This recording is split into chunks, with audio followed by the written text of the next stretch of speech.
Demon World. Though the Enterprise's primary mission is peaceful exploration, the galaxy holds many surprises. To be prepared, we are conducting a mock battle with the USS Republic. Captain Patterson reports the Republic is in position and ready to begin, Captain. The Republic is arming weapons and raising shields. I suggest we do the same, Captain. Raising shields. Arming weapons. Target analysis on.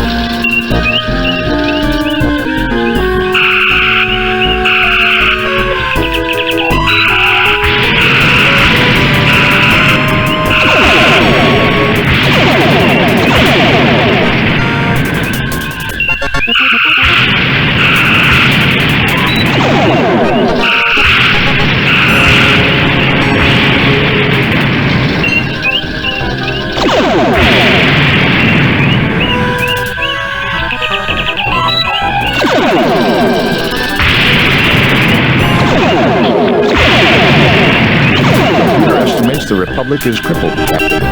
Captain Patterson extends his congratulations, sir. Lowering shields and disarming weapons. Message coming in from Starfleet. On screen, Lieutenant.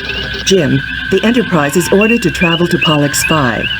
The natives report that alien life forms have been attacking the settlers near a mine at Mount Ida. You are to report to the High Prelate of the colony. The settlers are members of the Acolytes of the Stars sect. The description of the attackers vary, but all say that the attackers resemble creatures from many Earth religions known as demons. Starfleet wants you to determine the nature of these creatures and to resolve the situation without bringing harm to the colonists. Starfleet out.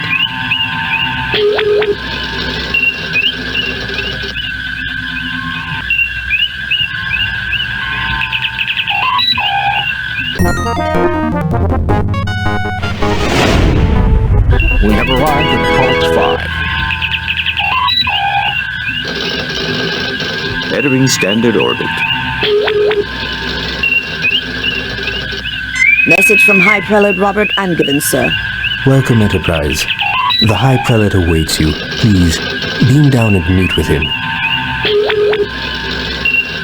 Pollux 5 has recently emerged from an ice age, sir. It's spring at the moment. Cool, but tolerable. Sensors indicate previously documented flora and fauna. Nothing unusual.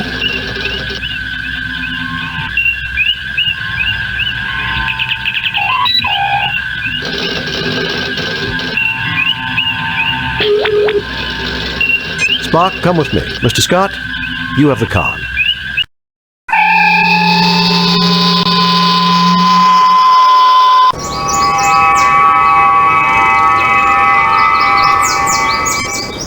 I'm Captain James T. Kirk of the USS Enterprise. We have received word that alien life forms are creating problems at your mining facilities at Idle Mountain. Tell me more.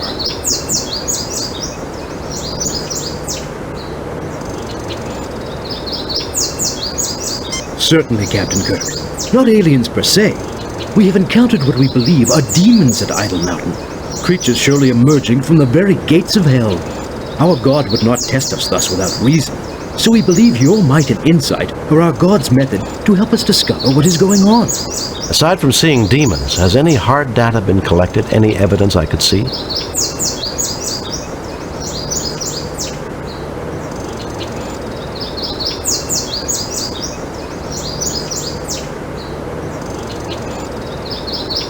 A skeptic would consider everything merely anecdotal or unproven. My people will gladly tell you their own stories, so you need not hear it secondhand through me. What can you tell me about the mine itself? The area is exceptionally stable tectonically, and easy for our machinery to work in, praise God. We've mined for hafnium and a variety of useful trace elements. The deeper we dig, however, the more anomalous the variety of minerals seems to be. Our Ignatiate brother Stephen has his own theories about why this might be. Either way, the anomalies inspired Brother Canbury to conduct studies inside the mine. Yesterday, he reported discovering a strange door. A gate to hell, surely, for the demons caused a cave-in immediately. Canbury was trapped, unconscious, and the demons prevent us from rescuing him. We can only hope he is still alive. Thank you for your courtesy, Kirk. May you receive the guidance and protection of our God as you complete this divine mission. Captain, the flora on this planet is very interesting. I wonder how useful it may be for medicinal purposes.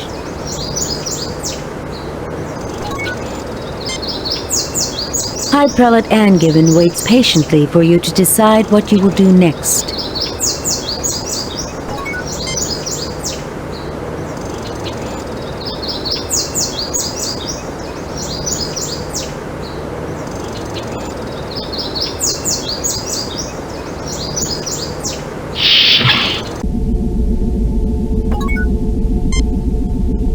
A sturdy man of advanced years whose blue eyes meet yours with clarity, curiosity, and directness.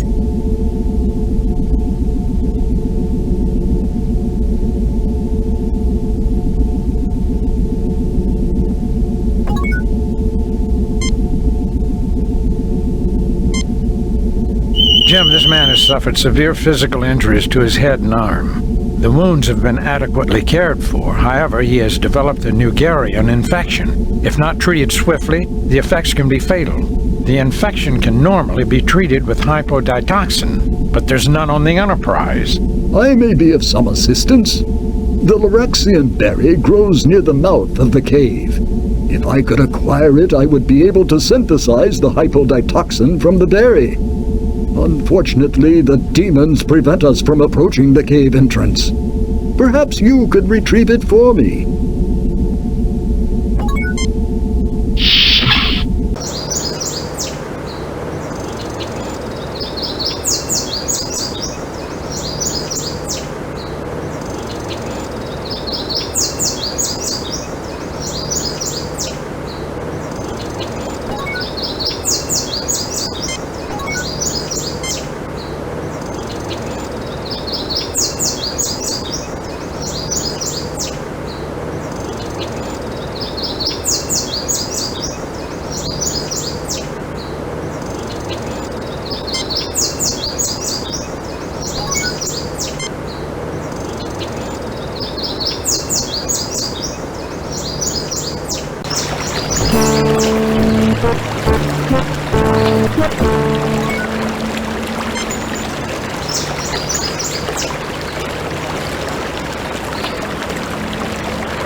You see a small explosion, and the Klingon's hand falls to the ground with a dull thud. I guess they don't make Klingons like they used to, sir.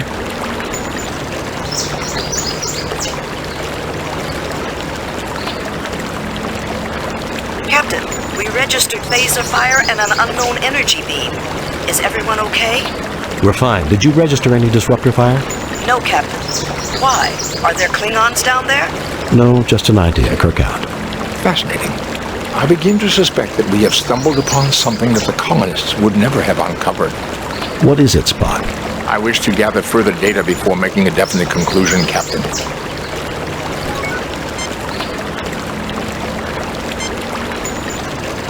This is a detached hand with some kind of circuitry in the palm, Captain. This is not a Klingon, Captain. Not a real one. It is an organic construct, an android-like robot. It looks like a Klingon, but the appearance is entirely superficial. There is something different about this particular construct. Come here, Captain. Look at the hand. It seems to have been separated from the body. There is a wiring circuit in the middle of the palm.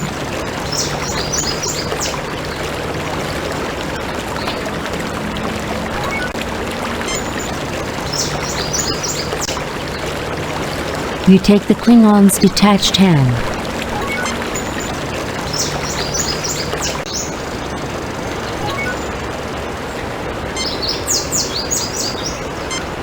Jim, these are the berries we need to synthesize the hypoditoxin. We must get these to Brother Stephen quickly.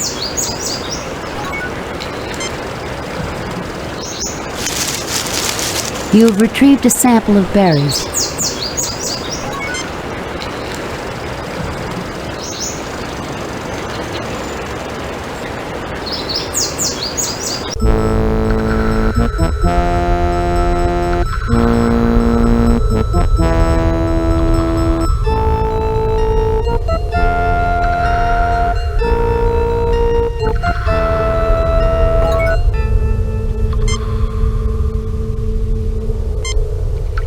Captain, there are several weak points in the cave-in's structure.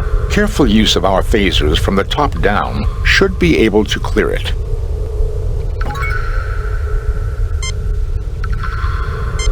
I'm picking up weak vital signs. If we don't dig him out soon, we're going to lose him. Assume firing positions.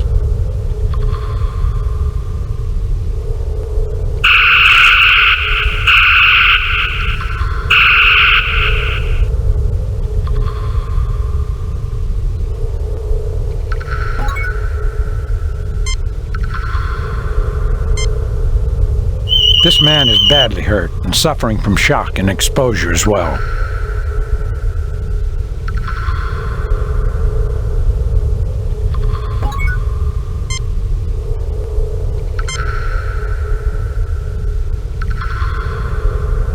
It was a near thing, but he'll live.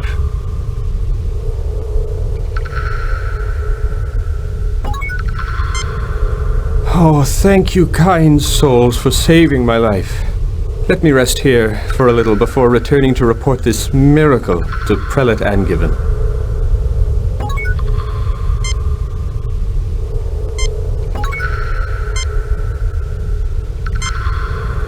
It appears to be a security lock designed to open the door when the correct handprint is registered.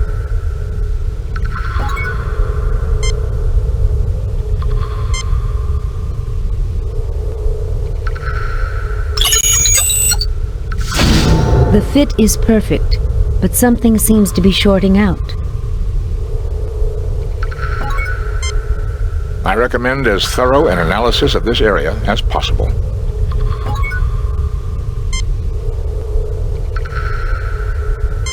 Fascinating, Captain. This door is made of an unknown material. It is clearly built by an alien race we have no knowledge of. Fascinating. I'm registering low-intensity shielding unlike anything we've encountered before. That kept this door, and whatever is behind it, hidden from the ship's sensors and earlier tricorder readings.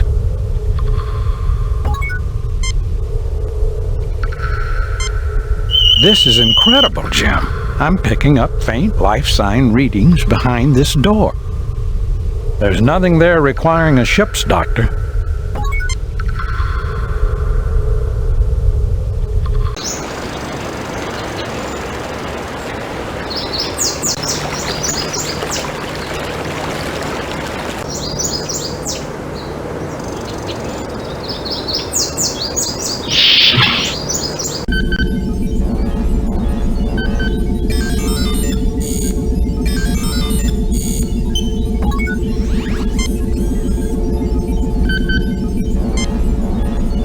The settings on the Ardak core have already been adjusted. Just simply place the berry in the machine and the hypoditoxin will be synthesized.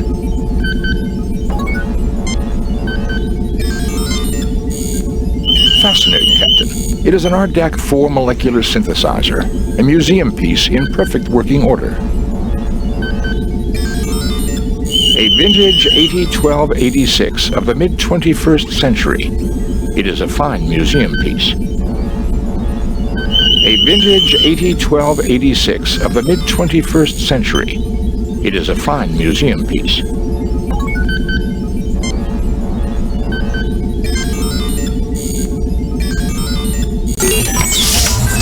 The machine synthesizes a quantity of hypoditoxin. We've got to get this to Brother Chubb as quickly as possible, Jim.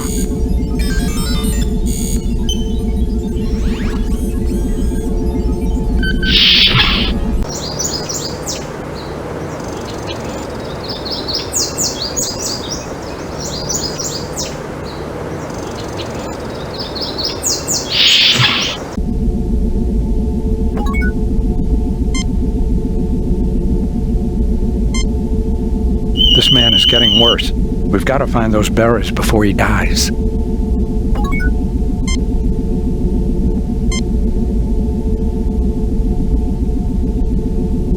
Thank you. You're most kind.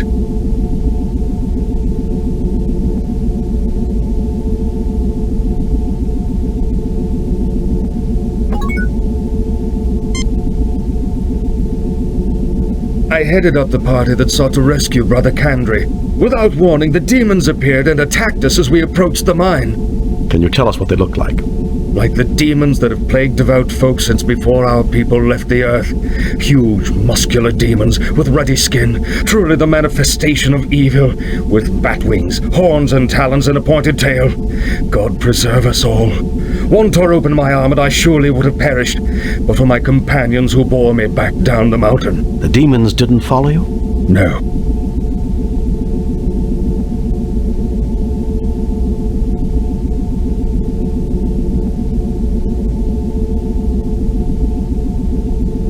Brother Kandre was, or is, my partner. I was on the communications link when the demons caused the rockfall and silenced him. He said he'd found a strange door with devilish writing. Truly, he came upon the gate of hell itself. I am Brother Griznash. I went up the mountainside in solitary prayer seeking to face my fears. Indeed, I found them. A bellowing Krognik demon with sharp teeth and a long snout descended upon me in a rush of wind. Captain, a Krognik demon has a decidedly wolfish appearance. Brother Griznash, is this not the traditional shape of the Evil One and his minions among Tellarites? It is. I believe this may be significant, Captain. I am Brother Stephen, an Ignatiate following the holy teachings with mind and soul alike. I believe the anomalous mineral readings in combination with evidence of ancient disturbances in this otherwise highly stable geologic location indicates previous habitation of the region eons ago. Why, Spock, you two should get along fine. He sounds just like you. I would be equally honored to discuss medicine with you, Doctor, as science with your Vulcan associate. Let me continue. I believe our God made humans, aliens, and demons all. If I could get a real demon into my study, I would bless our God for the opportunity, as I thank him for everything in this life. You tread close to unholy knowledge, Brother Stephen. I appreciate your prayers, Brother Roberts. Captain, if you and your people go up the mountain, I hope afterward you will visit me in my study, which is next door. I'm too old to make the trek myself, but I'm eager for knowledge. In return, I will offer you what insights our God grants these old eyes.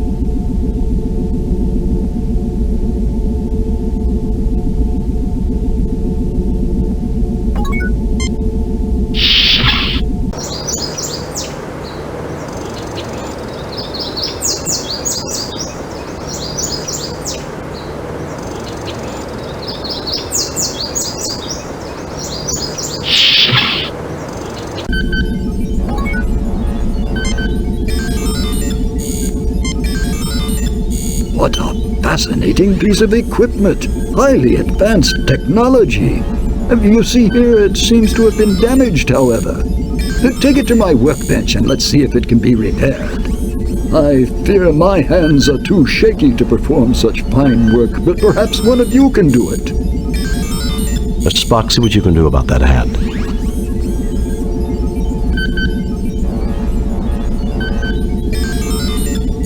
This machinery is delicate, but I have managed to repair the circuitry. An old-fashioned computer. It appears to have some type of simulation running.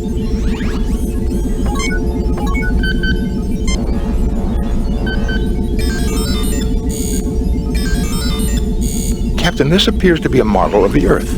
Notice how it models a proper situation for a total eclipse.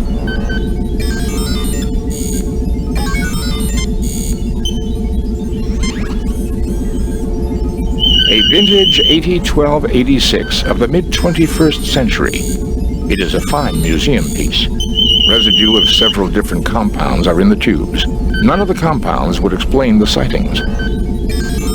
I read a collection of small items of no evident value. I would characterize this as a small museum display, Captain.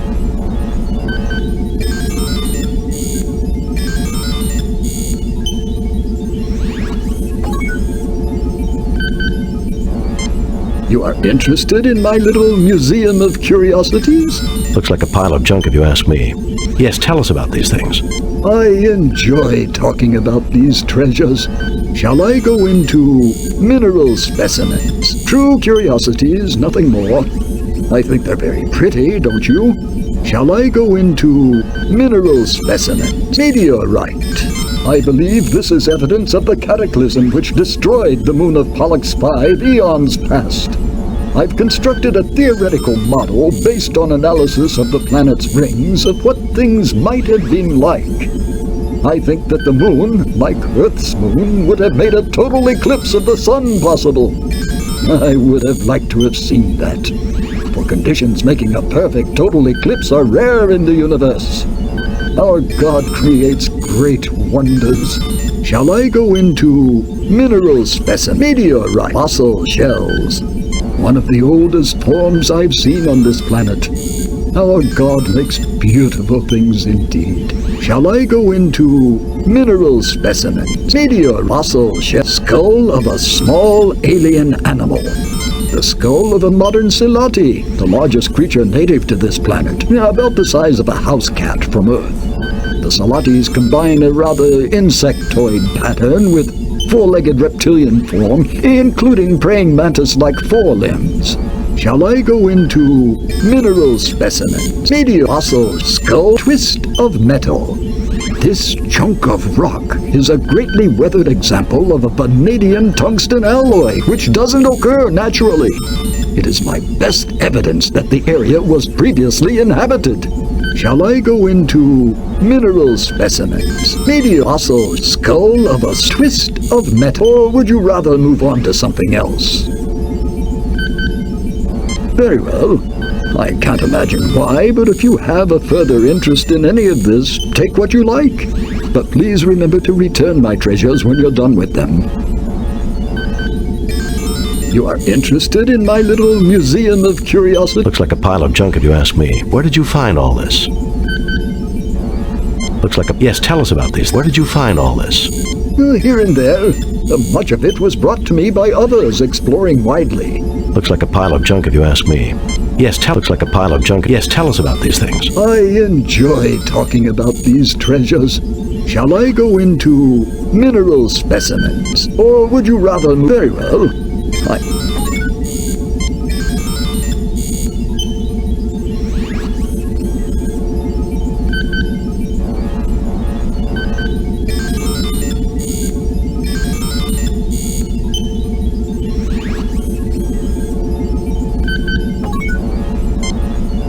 Mr. Spock, see what you can dig up from that old-fashioned computer terminal.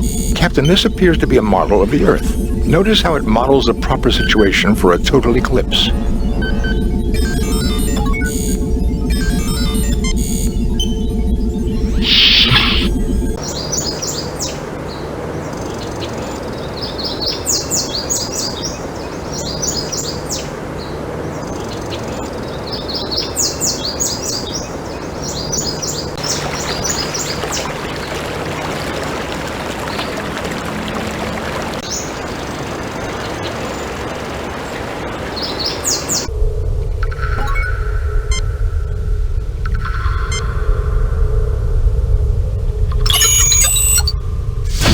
The hand circuitry triggers a connection and the door opens.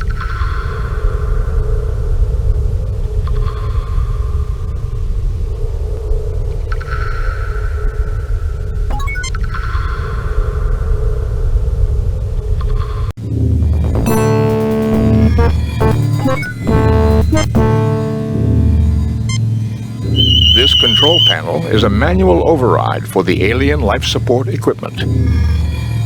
It is an alien life support system, Captain, utilizing geothermal energy. It is still functioning, waiting for some sort of signal.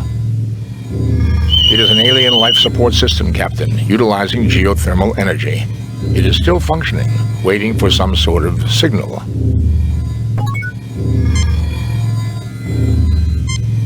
This is a very old and very complex life support system. It appears to still be operational.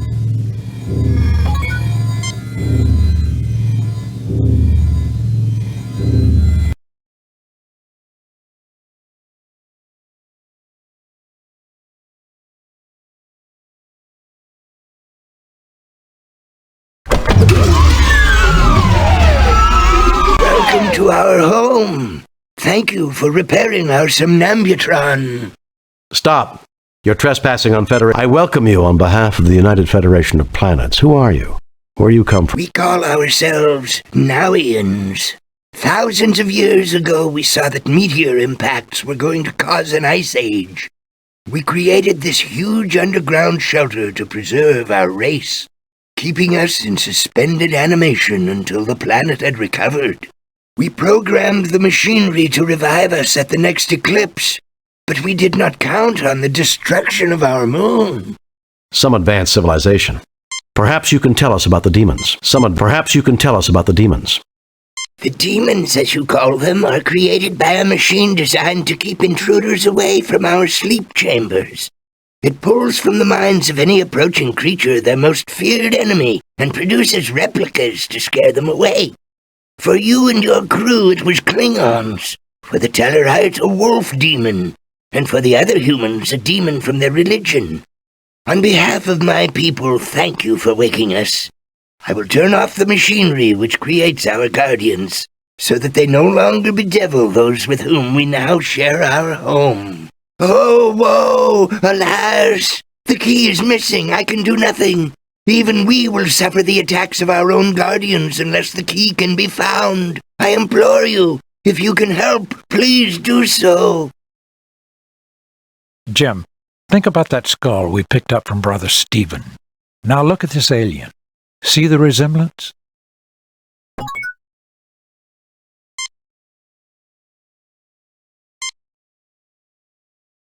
A child? No, I see many differences. This must be what our people who did not slumber have become. Still, I would like to see these remains properly interred, according to the precepts of our religion. May I keep this? Of course. I think you will get along well with the Pollux inhabitants, and I'm sure you will have interesting theological discussions.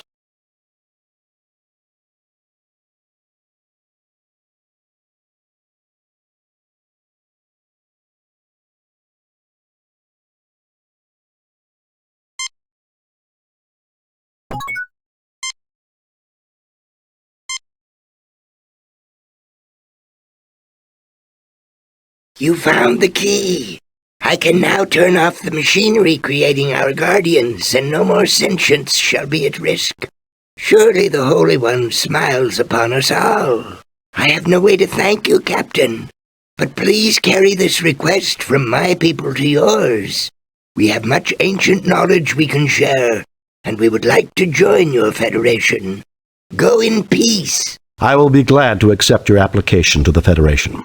We shall have a diplomatic envoy sent to make the final arrangements. We look forward to meeting them. We also look forward to having discourse with the colonists. Farewell. May the Holy One bless you. Live long and prosper. Kirk to Enterprise. Beam us up, Mr. Scott.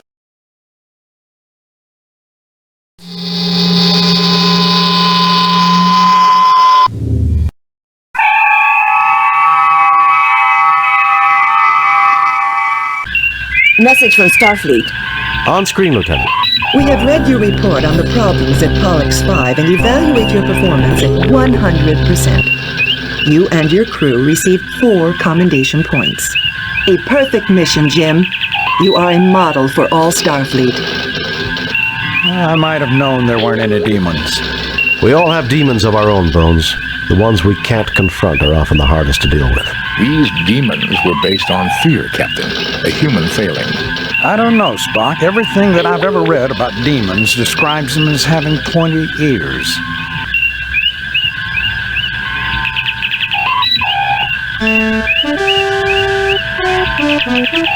Hijack. Message from Starfleet, Captain. On screen, Lieutenant. The USS Enterprise is to report immediately to Beta Myamed. The USS Masada has failed to report as scheduled. Determine nature of delay and take whatever measures are necessary. Set course for Beta Myamed, sir.